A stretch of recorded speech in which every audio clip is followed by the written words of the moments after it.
Hi 皆さんこんにちはニコラです。ဒီနေ့မှာတော့私တို့အခန်းကြီးကိုအခုမှစပြီးတော့ထွေးမဲ့သူတွေအတွက်အသုံးဝင်မဲ့ဗီဒီယိုလေးကိုတစ်ချက်တင်ဆက်ပေးသွားမယ်ပေါ့နော်။ဒီစက်တော့ပြီးပြီး私တို့ F5 ကိုအခုမှစတက်တာဘာစကားလုံးတွေမှလည်းမသိဘူးဘယ်လိုကြည့်ရမှမသိဘူးဆိုတဲ့သူတွေအတွက်ဒီဗီဒီယိုလေးကိုကြည့်ပြီးတော့တစ်ချက်မြင်တာရခံပါတယ်။ Hi 私တို့ F5 ခန်းကြီးကိုစမတင်ခင်ဒီ intro video လေးကိုစကြည့်ထားမယ်ဆိုလို့ရှိရင်တော့皆さんတို့လေ့လာဖို့အတွက်အထောက်အကူပြုမယ်လို့လည်းညွှန်လင်းမိပါတယ်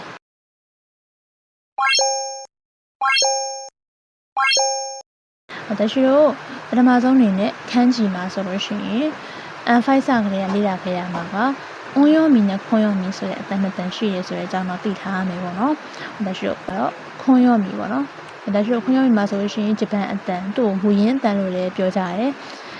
အဲ့ဒီအတန်ရဲ့နောက်ထပ်အွန်ရောမီဆိုတဲ့တရုတ်အတန်သူ့ကိုတွဲလုံးနေမှာတော့အတွေ့များတယ်ပေါ့နော်တရုတ်အတန်ဆိုပြီးတော့နှစ်မျိုးရှိတယ်လက်ရှိအောက်မှာနမူနာရေးပြထားသလိုပေါ့နော်ယာမဆိုတဲ့တောင်ပေါ့နော်ယာမဆိုတဲ့စကားလုံးလေးက私တို့ပြောမယ်ဆိုရင်မူရင်းတဲ့သူ့ဆိုတဲ့တစ်လုံးနဲ့သူ့ရဲ့ယာမဆိုတဲ့တစ်လုံးနဲ့နေမယ်တောင်ဆိုတဲ့အဓိပ္ပာယ်ကအဓိပ္ပာယ်ပြည့်စုံတယ်ပေါ့နော်သူကတော့ခွန်ရောမီအဲ့ဒီယာမဆိုတဲ့စကားလုံးခန်းကြီးလေးကိုပဲအောက်မှာဖူဂျီဆန်ဆိုတဲ့ဖူဂျီဆိုတဲ့စကားလုံးနဲ့တွဲလိုက်ရင်ဖူဂျီယာမလို့မထွက်ဘဲနဲ့သူကဖူဂျီဆန်ဆိုပြီးတော့ဖြစ်သွားတယ်သူကကြတော့အွန်ရောမီပေါ့နော်အွန်ရောမီတရုတ်တန်ဖြစ်တဲ့တခြားတွဲလုံးတွေမှာအတွေ့များတဲ့ဟာပေါ့နော်အဲ့လိုမျိုးတွဲလုံးရဲ့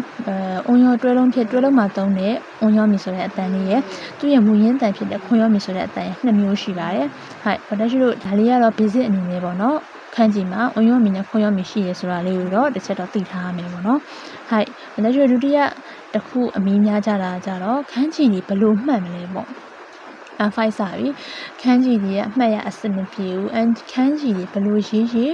မမှတ်မိဘူးဆိုတဲ့သူတွေအတွက်私ကမှတ်တဲ့ပုံစံလေးတွေ私တို့ level align ဆိုတာတဲ့私လုပ်ခဲ့တဲ့ပုံစံလေးတိုင်းတော့တစ်ချက်မျှဝေပေးမယ်ပေါ့နော်ပထမဆုံးအနေနဲ့私ကချရေးပြီးတော့မှတ်တယ်私လုပ်ခဲ့တဲ့အတိုင်းဆိုရင်တော့ခဏခဏချရေးပြီးမှတ်တယ်ချရေးပြီးမှတ်တာကဘယ်နေရာမှာအကျုံးဝင်လဲဆိုလို့ရှိရင်私တို့မမှတ်မိဟုတ်တယ်ဘယ်လောက်ပဲရေးမမှတ်မိဘူးဘယ်လောက်ပဲကြက်မမှတ်မိဒါ私တို့ရဲ့လူသဘောတဘာဝအတိုင်းပဲတော်တော်များများကဘယ်လောက်ကြက်မမှတ်မိဘူး私တို့ကျောင်းတော့ဆိုလဲအဲ့လိုပဲကျောင်းစာရေးဆိုလို့ရှိရင်လည်းဘယ်လောက်ကြက်မမှတ်မိဘူးဆောင်းဝဲခန်းထဲရောက်ရှင်မိသွားမလားဘာလားဆိုပြီးပြောကြရပါတော့အဲ့လိုမျိုးပဲဒီနိုင်ငံခြားဘာသာစကားတစ်ခုကိုလေ့လာပြီးဆိုလို့ရှိရင်လည်း私တို့မမှတ်မိမချင်းထက်ခါရေးကြရတယ်ဒါသူများဘာသာစကားဖြစ်တော့ပိုးဆိုးတယ်ပေါ့နော်私တို့ပြန်ပို့ပြီးတော့ရေးချရတယ်အဲ့လိုမျိုးခြားရေးပြီးမှတ်တဲ့ဟာကောင်းကျိုးတစ်ခုက私တို့ခြားရေးပြီးမှတ်တော့ခေါင်းကမမှတ်မိဟုတ်တယ်ဒါပေမဲ့လက်ကမှတ်မိရ私တို့မျက်လုံးကမှတ်မိရအဲ့ခါကျတော့ရှင်စောင်းဝဲခန်းထဲရောက်တဲ့အခါကျရင်အရန်သိတာရပေါ့နော်私တို့ဒီစလုံးကိုမြင်လိုက်တာနဲ့ထားပါတော့အတန်အတွက်လေးမမှတ်မိဆိုရင်တော့ဒါဘာအဓိပ္ပာယ်ဆိုတော့တန်းသိနိုင်တဲ့အခြေအနေလောက်ထိတော့ရောက်တယ်အဲဒါကြောင့်လို့私ဆိုလို့ရှိရင် F5 စတဲ့က F5 မစခင်私 basic စလေ့လာတဲ့ကပေါ့နော် IEUL စလေ့လာတဲ့ IEUL ကိုနေတိုင်းထိုင်ရေးတာဘာမကောင်းလဲဆိုတော့လက်တွေရောအသက်ကုန်ညောင်းတယ်အချိန်ကြီးအရန်ပုတ်တယ်ဒါပေမဲ့私ခုနကပြောသလိုမျိုးဆောင်းဝဲခန်းထဲမှာအရန်သိတာပါတယ်အရန်သိတာတဲ့အတွက်ကြောင့်私တို့ခန်းကြီးကိုတော့ခြာရေးပြီးမှတ်ဖို့အတွက်အကြံပေးခြင်းနဲ့နောက်တစ်ခုကရောက်တော့私တို့ ready game နဲ့မှတ်လို့ရတယ် ready game နဲ့ဘယ်လိုမှတ်မလဲဆိုဒီမှာ私ပြထားသလိုမျိုးhe ဆိုတဲ့မီးလေးပေါ့နော်မီးဆိုတဲ့ပြောမှဆိုလို့ရှိရင်စကားလုံးလေးhe ဆိုတဲ့စကားလုံးလေးရဲ့ level မြင့်လာလေhe နဲ့ပတ်သက်တဲ့ခန်းကြီးလေးပို့ပြီးပါလာတယ်အဲ့ခါကျရင်ဒီစကားလုံးလေးပါလို့ရှိရင်တော့ဒါမီးနဲ့ပတ်သက်တဲ့ခန်းကြီးပဲဒါလျှက်စစ်နဲ့ပတ်သက်တဲ့ခန်းကြီးပဲဒါအပူနဲ့ပတ်သက်တဲ့ခန်းကြီးပဲဆိုပြီးတော့私တို့ခွန်ရောမီအွန်ရောမီမသိနာမှသူ့ရဲ့အဓိပ္ပာယ်လေးကိုနည်းနည်းရေးတိမြင်လာနိုင်တဲ့အခြေအနေပြီးတော့ level မြင့်လာနေမြန်မာဒါရှိ recommend ပေးချင်တာကခန်းကြီးတွေကို ready can နဲ့လိုက်ပြီးတော့မှတ်တာကပို့ပြီးတော့အကျိုးရှိစေတယ်။အဲဒါဆို私ကိုယ်တိုင်လည်းခန်းကြီးတွေကို ready can နဲ့ပဲမှတ်တဲ့အတွက်ကြောင့်မလို့အဲ့ဒါတော့ပို့ပြီးအကျိုးဖြစ်တယ်ပေါ့နော်။နောက်တစ်ခုကရောက်တော့私ပုံရင်းနဲ့မှတ်လို့ရတယ်။ပုံနဲ့မှတ်တာကြတော့私တို့က5 level and 5 level and whole level လောက်မှာတော့ပုံရင်းနဲ့မှတ်လို့အဆင်ပြေပေမဲ့ level မြင့်ပိုင်းဖြစ်တဲ့3တို့2တို့1တို့ရောက်လို့ရှိရင်တော့ပုံရင်းနဲ့မှတ်လို့အဆင်မပြေဘူးဒါပေမဲ့皆さんတို့အတွက်私ကဒါပုံရင်းနဲ့5 level နဲ့4 level မှာပုံရင်းနဲ့မှတ်လို့ရတဲ့အကြောင်းဒါလေးတစ်ချက်ပြောပြပေးထားတာပေါ့နော် ဒါကတော့ခန်းကြီးတွေကိုဘယ်လိုမှတ်မလဲဆိုတော့အပိုင်းလေးပါနောက်တစ်ခုကတော်တော်များများအမြင်များတာခန်းကြီးကျက်ပြီးမှခိုတိုးပါကျက်ရမလားဒါမှမဟုတ်ခိုတိုးပါကျက်ပြီးမှခန်းကြီးကျက်ရမလားဆိုတော့မိခွန်းလေးတွေပေါ့နော်ဒါကတော်တော်များများမေးထားကြတယ် N5 စလေ့လာတဲ့သူတွေမကဘူးပေါ့နော်3 level ရောက်တဲ့အထိကိုတော်တော်များများမေးကြတယ်ခိုတိုးပါကျက်ပြီးမှခန်းကြီးကျက်ရမလားဒါမှမဟုတ်ခန်းကြီးပဲကန်ရတော့မလားဆိုတော့ရွေးဟာဖြစ်နေတဲ့သူတွေရှိရပေါ့နော်အဲ့ခါမနက်ရှိပြောချင်တာတော်တော်များများကတော့တယောက်နဲ့တယောက်တော့မတူဘူးပေါ့နော်မနက်ရှိချက်ခဲ့တဲ့ပုံစံလေးကတော့မနက်ရှိကတော့ခန်းကြီးကိုပိုင်အောင်အရှင်လုပ်တယ်ပန်းအောင်လုပ်ပြီးတော့မှခိုတိုးပါကျက်တယ်ပေါ့နော်ဒါကတော့ဝါတာရှိပိုင်းမှာဒီနေ့စံတို့အတွက်ဝါတာရှိ recommend ပေးချင်တာရောက်တော့N5 level နဲ့ N4 level အတွက်ဆိုလို့ရှိရင်တော့ခိုတိုးပါကျက်ပြီးမှခန်းကြီးကျက်တာကတော့ပို့ပြီးတော့လွယ်ကူလောက်မယ်လို့တော့ဝါတာရှိမြင်ပါတယ်ဘာလို့ဆိုလက်ရှိတော့ခန်းကြီးမှာပါတဲ့စကလုံးတွေတော်တော်များများကခိုတိုးဘားကနေလာတဲ့အတွက်ကြောင့်မလို့ပေါ့တရှိတော့ခိုတိုးဘားရပြီဆိုလို့ရှိရင်တော့အနည်းဆုံးခန်းကြီးကတွဲလုံးတွေကိုတော့ကျက်စရာတော့မလိုတော့တော့ဘူးဝါတရှိမြင်တာပေါ့နော်5 level 4 level မှာတွဲလုံးတွေလည်းအရင်မများသေးဘူးခန်းကြီးလည်းအရင်မများသေးတဲ့အတွက်ကြောင့်မလို့ခိုတိုးဘားကျက်ပြီးတော့မှခန်းကြီးကျက်တာတော့ပို့ပြီးတော့အဆင်ပြေမယ်လို့တော့ဝါတရှိကတော့မြင်တယ်ဒါပေမဲ့ဝါတရှိတို့ level မြင့်လာတဲ့ level အမြင့်ပိုင်းတွေရောက်တဲ့3 level 2 level 1 level ရောက်လို့ရှိရင်တော့ဝါတရှိကတော့ခန်းကြီးကိုပိုင်အောင်ကင်ပြီးတော့မှခိုတိုးဘားကိုကျက်စီစဉ်ပါတယ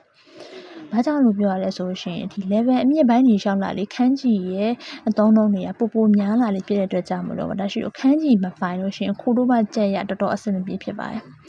ဘာလို့အဲ့လိုပြောရလဲခိုတိုးပါကျက်တာဒီရမ်းမဟုတ်ဘူးလားဆိုပြီးမြင်စံလို့ပြောလိမ့်မယ်ဒါပေမဲ့ level N3 level လောက်ကနေစပြီးတော့ဒါရှိတော့ခိုတိုးပါတွေကိုလည်းမင်းဝစာရွက်တွေမှာတော်တော်များများကခန်းကြီးနေပဲဖော်ပြကြတာများတယ်ပေါ့နော်ခန်းကြီးနေပဲဖော်ပြကြအဲ့ခါကျရင်ဆန်းစိလောက်ကြပါအောင်ခန်းကြီးပဲကြက်ရမလားခန်းကြီးပဲထိုင်လို့ရတော့မလားခိုတိုးပါမလို့ရတော့လားဆိုတော့မဟုတ်ဘူးခန်းကြီးလည်းလောက်ရမယ်ခိုတိုးပါကလည်းကြက်ရမယ်ဘယ်လိုလဲဆိုတော့တရှိတော့ခိုတိုးပါကြက်ပြီဆို3 level 2 level 1 level အတွက်ပြောရအောင်နော်ဒါပါတရှိက3 level 2 level 1 level အတွက်ဆိုရှင်ခိုတိုးပါဒီမှာဆိုရင်ခန်းကြီးကြီးရေးထားကြတာများတယ်ဒါပေမဲ့စောင်းတော်တော်များပေါ့နော်တရှိကင်ခဲ့တဲ့စောင်းလို့ standard ရှိမယ် dangot ရှိမယ်standard ဥမာထားပါတော့ standard မှာဆိုလို့ရှိရင်တော်တော်များများကခန်းကြီးနဲ့ဖော်ပြကြတာများတယ်အခါကျလို့ရှိရင်ဒါရှိကခန်းကြီးရောမကြက်ဘူးဒါပေမဲ့အဲ့ဒီခန်းကြီးကိုမြင်တာနဲ့ဒီစလုံးမြင်တာနဲ့ဒီအဓိပ္ပာယ်ဆိုတာသိအောင်တော့ဒါရှိထက်ကဖတ်တယ်အဲ့ခါကျတော့ဒါရှိကအရှိမခုနပြောသလိုခန်းကြီးချက်ပြီးမှခိုတိုးပါချက်တဲ့အတွက်ကြောင့်မလို့ခန်းကြီးပိုင်တဲ့အခါခန်းကြီးကတွဲလုံးတွေတော်တော်များများခိုတိုးပါမှာပြန်ပါတဲ့အတွက်ကြောင့်မလို့ဒါရှိကခိုတိုးပါသိချက်เสียမလို့တော့သိချက်เสียမလို့အကယ်၍ကြက်ရမယ်နည်းနည်းထားပါတော့ဗောနော်အလုံး20မှာ9လုံးလောက်ပြန်ပါတယ်ဆိုရင်15လုံးလောက်ပဲကိုယ်ကချက်เสียလို့တော့တယ်ဒါပြောဆို3 level 2 level 1 level မှာဘယ်လိုမျိုးကိုစကြက်ရတဲ့နှုံဘယ်လို short ချမလဲဗောနော်အဲ့လိုမျိုးဟာလေးတစ်ချက်ပြောပြတာဒါကတော့ခန်းကြီးချက်ပြီးမှခိုတိုးခန်းကြီးရဲ့ခိုတိုးပါရဲ့ကြားမှာမိသားစုတို့ဗျာများနေတဲ့ဟာအတွက်ဒါပြောပြပေးရပါတော့နောက်တစ်ခုကခန်းကြီးတွေကိုရေးကြက်ရမလားဆိုပြီးတော်တော်များမိကြတယ်ဘလို့ပြောရမလဲဒါရှိအတွက်ကကြတော့ခန်းကြီးကိုရေးကြက်တာတော့ပို့ပြီးတော့ကောင်းတယ်လို့မြင်တယ်ပေါ့နော်ဒါရှိအရှိမခုနခန်းကြီးတွေဘလို့မှတ်မလဲဆိုပြီးတော့ပြောခဲ့တဲ့ topic ခဲရလိုမျိုးပဲခန်းကြီးတွေကိုရေးကြက်လို့ရှိရင်တော့ကိုယ့်အတွက်ကပို့ပြီးတော့မြင်မှတ်နိုင်တဲ့အခြေအနေလို့တော့ဒါရှိကတော့မြင်တယ်ထားပါတော့ဒါရှိတို့ကရေးရတယ်ခန်းကြီးတွေကတောက်လျှောက်ရေးနေရတာ level တစ်ခုမှာထားပါတော့ N5 မှာဆိုလို့ရှိရင်အနည်းဆုံးရှိတာမရှိဘူးဆိုရင်တော့130လောက်တော့ရှိတယ်130လုံးကြီးကိုရေးမှတ်ရမှာလားအချိန်ကြီးအရင်ပုတ်တာပဲဆိုပြီးတော့တော်တော်များထင်ကောင်းထင်နိုင်ကြရပါတော့ဒါကြတော့လေဒုတိယနှစ်တော့မတူဘူးပေါ့တချို့ကကြတော့ကြည့်လိုက်တာနဲ့တန်းပြီးတော့မှတ်နိုင်တယ်တချို့ကကြတော့လည်းခြာရေးမှမှတ်နိုင်တယ်ဒါကတော့လူမျိုးရှိတဲ့အတွက်ကြောင့်မလို့皆さんတို့အဆင်ပြေတဲ့နည်းကိုတော့ရွေးလို့ရပါတယ်ဒါရေးမှတ်တယ်ဆိုတာတော့ဒါရှိအတွက်အဆင်ပြေတဲ့နည်းပေါ့ပြောရဆိုရှင်သိချက်ဆရာမလို့ပဲနဲ့ခေါင်းထဲမှာအမြဲဆွဲနေစမယ်မီကိုဒါရှိကတော့ပြောပြပေးတာပါဟုတ်နောက်တစ်ခုကကြတော့ခန်းကြီးတွေကိုမမေ့အောင်ဘယ်လိုလေ့လာမလဲပေါ့ဒါရှိလို့အဲ့ဒါတော့လူတိုင်းတော်တော်များများကြုံတွေ့နေကြတဲ့အခက်အခဲပေါ့နော်ကြက်တယ်မေ့တယ်ကြက်လိုက်မေ့လိုက်ဒါကတော့လူတိုင်းဖြစ်ကြတယ်ဒါရှိလို့ចောင်းသင်ခန်းစာတွေမှာတော့မှကြက်မေ့ဆိုတဲ့ဟာအများကြီးဖြစ်ကြတာပဲဟုတ်ဒီနိုင်ငံခြားဘာသာစကားကိုအသုံးတော့မဟုတ်တဲ့နိုင်ငံခြားဘာသာစကားမှာပြောမယ်ဆိုကိုနဲ့မရင်းနှီးရဲ့စကားလုံးတွေကိုကြက်ရတာမေ့တာတော့ဒါကတော့ထုံးစံပဲပေါ့နော်အဲ့လိုမျိုး ကိုနဲ့မရင်းနှီးရဲ့စကားလုံးတွေကိုမမေ့အောင်ကိုဘယ်လိုလုပ်မလဲဆိုရင်ဒါရှိအကြံပေးချင်တာကတော့ practice post ပေါ့နော် practice post လေးများများသုံးမယ်ဒါမှမဟုတ်လို့ရှိရင် online ဒါရှိလို့ဆိုအခုဆိုရင်ID ကနည်းနည်းခေတ်စားနေပြီပေါ့နော်အဒီခေတ်စားနေတဲ့အတွက်ကြောင့်ဒါရှိလို့ online ကနေလေးပဲဒါရှိလို့လေးလောက်လိုက်တာနဲ့ညမဆိုအများကြီးကိုလေ့လာလို့ရပြီပေါ့ Google တို့ဘာတို့ကနေပြီးတော့ခန်းကြီး mock test လေးတွေဖြည့်ကြည့်တာခန်းကြီး test လေးတွေအသေးစားလေးတွေဖြည့်ကြည့်တာဒါတော့ရှိလို့ကြက်ထားတဲ့စာတွေကိုပြန်ပြန်နှွှေးနေတဲ့အခြေအနေမျိုးရောရောက်တယ်ပေါ့နော်ဒါရှိသုံးနေတဲ့ဟာလေးကကြတော့ခန်းကြီး study ဆိုတဲ့ဟာလေးပေါ့နော်ဒါရှိဒီမှာပြထားတယ်ခန်းကြီး study ဆိုတဲ့ application လေးအဲထဲမှာကြတော့ဒါရှိလို့5 level ကနေပြီးတော့1 level အထိကိုခန်းကြီးဖြည့်ကြည့်လို့ရတယ်တခြားဟာတွေ GLP နဲ့ပတ်သက်တဲ့မိကုန်းတွေလည်းဖြည့်ကြည့်လို့ရတယ်ပေါ့သူကတော့ပြောရဆိုရင်ကိုကကြက်ထားတဲ့စာတွေကိုမမိအောင်ပြန်နှွှေးတဲ့သဘောမျိုးနဲ့ practice လုပ်ရုံပဲဆိုတော့သူကတော့မမိအောင်လို့တော့လုပ်လို့ရမယ်လုပ်လို့အဆင်ပြေမဲ့ application လို့တော့ရှိတော့မြင်တယ်ဒါပေမဲ့သူက GLP ပုံစံလိုမျိုးမိကုန်းဟောင်းနေပါလေလည်းမဟုတ်ပေမဲ့ practice လုပ်ဖို့တော်တော်လေးအဆင်ပြေ application ပေါ့နော်ဒါလေးကတော့ခန်းကြီးကိုမမေ့အောင်ဘယ်လိုလေ့လာလဲဆိုတော့အပိုင်းပေါ့နော်အပိုင်းပြီးတော့ရှင်နောက်ဆုံးတစ်ခုကကြတော်တော်များများမေးကြတာအွန်ရောဘာသာရှိရှိဆုံးမှပြောတဲ့အွန်ရောမီနဲ့ခွန်ရောမီဆိုတဲ့အတန်နဲ့တန်ကိုခန်းကြီးတစ်ခုမှာဘယ်လိုမျိုးကွဲအောင်ကြက်ကြမလဲပေါ့နော်တော်တော်များဒီတစ်လုံးလေးကိုကြက်ပြီးရင်အမကြီးဒီတစ်လုံးလေးကိုကြက်ပြီးသွားလို့ရှိရင်ကျွန်တော်အွန်ရောမီနဲ့ခွန်ရောမီမကွဲဘူးသူ့ရဲ့အွန်ရောမီအတန်ကဘယ်လိုလဲဆိုတာကျွန်တော်မမှတ်မိဘူးဖြစ်နေတယ်အဲ့ခါကျရင်လေဘာသာရှိလုံနေကြနေတနည်းတော့ရှိရတယ်လားဒါတော့တော်တော်များများလောက်ကြမယ်ထင်တယ်ဒါရှိရကြတော့စကလုံးခန်းကြီးတစ်လုံးကိုကြက်လိုက်ပြီဆိုလို့ရှိရင်သူ့ရဲ့ခွန်ရောမီအွန်ရောမီဆိုတဲ့အတန်ထားပါတော့ခုနကဖူဂျီဆိုဖူဂျီရဲ့ဆန်ဆိုတဲ့အတန်အဲ့လိုမျိုးဆန်သူ့ရဲ့အွန်ရောမီအတန်ဆန်ဟဲ့ဆိုပြီးတော့ကိုကမကြက်ဘူးဘာသာရှိကြက်တာဘယ်လိုကြက်တာလဲဆိုလို့ရှိရင်ခွန်ရောမီဆိုတဲ့မူရင်းတန်ဘာသာရှိအရင်ကြက်တယ်နောက်ထပ်သူ့ရဲ့တွဲလုံးကိုဘာသာရှိရဲ့တစ်လုံးထပ်မှတ်လိုက်တယ်အဲ့ကကြားလို့ရှိရင်เนาะဘာသာရှိပြမယ်เนาะခုနကလိုမျိုးဖူယာမဆိုတဲ့တောင်ထားပါတော့ယာမဆိုတဲ့တောင်ကမူရင်းတန်တောင်ဖူကြီးဆန်ဖူကြီးတောင်ဖူကြီးတောင်ဆိုတဲ့စကားလုံးလေးရှာသွားမယ်ဖူကြီးတောင်မှာပါတဲ့ဆန်ဆိုတဲ့ယာမရဲ့စကားလုံးအွန်ရောမီကိုလည်းရှာသွားမယ်အမှတစ်ချက်ခုနှစ်ချက်ပြည့်ဖြစ်သွားမယ်ဆန်ဆိုပြီးတော့တက်ထက်ချက်စရာမလိုတော့ဘူးဖူကြီးဆန်ဆိုတဲ့စကားလုံးလေးကိုမှတ်လိုက်လို့ရှိရင်သူ့ရဲ့အွန်ရောမီက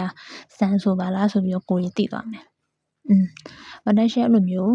ခွန်ရောမီရဲ့ plus ခွန်ရောမီ plus တွဲလုံးဆိုပြီးတော့မှတ်လိုက်လို့ရှိရင်အွန်ရောမီကိုပါတခါတည်းကြက်ပြီးသားရတယ်ပေါ့နော်ဒါကတော့ဘာသာရှိလေ့လာခဲ့တဲ့